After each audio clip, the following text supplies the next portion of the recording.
Okay, so this figure is great. That's it. It's great. I will touch on the price in a little bit, but the figure is super cool. This is Kingdom Rodimus, and I really, really like the way it looks, the way it feels, and the way it poses. So Rodimus is a Voyager. Straight up, it's just a Voyager. There is no real way of getting around that. However, it doesn't mean it's not worth the price. The trailer accessories do inflate the price. Yes, I know, MP44, blah, blah, blah.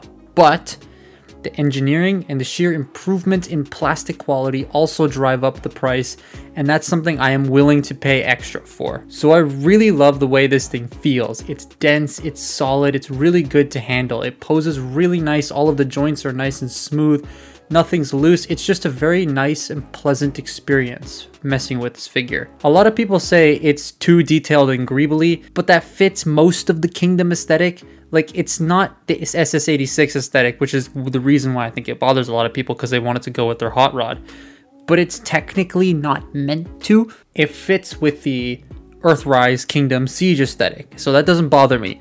I like how much surface detailing is on this. It's a lot of nice sculpted detail and work going on this guy. And I have to agree with Dr. Lockdown, this figure does the flame deco on the front the best. He also looks epic with the SS86 hot rod in all of those regards. And yeah, now I have a hot rod collection. Great. I also forgot about Titan's Return hot rod simply because I lost his head. Don't know where it went. With the rest of the War for Cybertron line, it looks nice, and I love displaying this with other figures, posing it and shit. It's so much fun. Now let's get to the part that sparks the most controversy around this guy. The trailer. This thing is huge, and I can dying. This thing is huge, and I can see why people think it's a waste of money. But like, Rodimus kind of needs it, and in my opinion, it's not a bad trailer. That's his look, is the space Winnebago, as a lot of people like to call it. My issues are, mine has trouble closing, and the cannon. You have to fold the side panels up instead of down when transforming the cannon into the trailer so that it closes properly. There's like a little bit of colliding that happens when it's folded down. But the cannon looks cool, and the battle platform is not bad, not gonna lie. It's growing on me. In the end, yeah, I see the reasons why people don't like this thing, because it's priced at 120 Canadian dollars, but most people say that about the figure without including the massive trailer. But I can also see this as an MP44 case with the accessories and are artificially inflating the price and blah, blah, blah, blah, blah. Articulation is really nice. Like I said, it goes through all the joints you'd want and more, and it's so enjoyable to pose. You can put them in a lot of dynamic poses. The butterfly joints are a nice touch. The articulated hands are really neat. There's just a lot of stuff going on, and it's really pleasant, and I'm very happy that it's there. It's super fun with the smooth joints, and yeah, some of them have screws even. So if they're broken, you can fix them on this guy. Love that.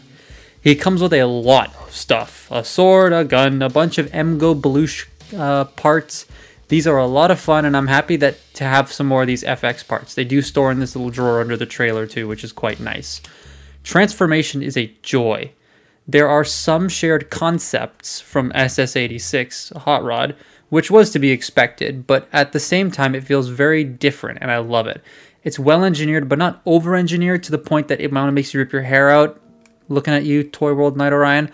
It's smooth and fluid, and I'm a huge fan. Car mode is really cool. It's like an off-road version of 86 Hot Rod, and I love the way it looks. I can dig it. It looks really cool. The figure is large too for this type of car, and I think it works. It works pretty well for like a Hot Rod that's now Rodimus Prime, but still a car. It looks sharp. The angles are crisp and clean. The paint looks on point. The wing, however, is clear plastic, but painted, so just as always, be careful. You can slide the trailer on really easily, and you have Rodimus, and it looks like Rodimus. It looks nice. I really like how this turned out.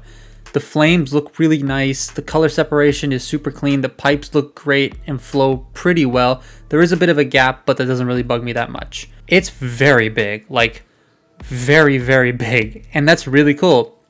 No clue where I'm going to display the trailer, but I don't even have shelves at the moment, so that's fine. You can stick small deluxes inside the back of the trailer as well, which is really cool.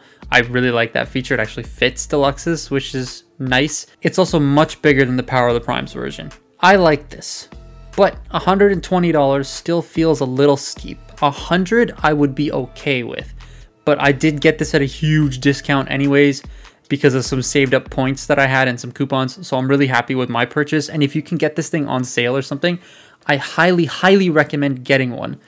This is one of those figures where I would recommend it, but just make sure that you know you're spending a lot on this guy. But then again, it's like if you were to buy an SH Figuarts figure or something like that. They're really at SH Monster Arts. They're really expensive and they like to fall apart. So you get what you give, whatever. It's a thing. It's expensive. Just know that it's expensive. I still really like it, and I think I'm having so much fun enjoying this that I think it's worth it, but that is all down to your personal preference. That has been my look at Kingdom Rodimus. Follow me on Twitter and Instagram, and I will see you next time. Goodbye.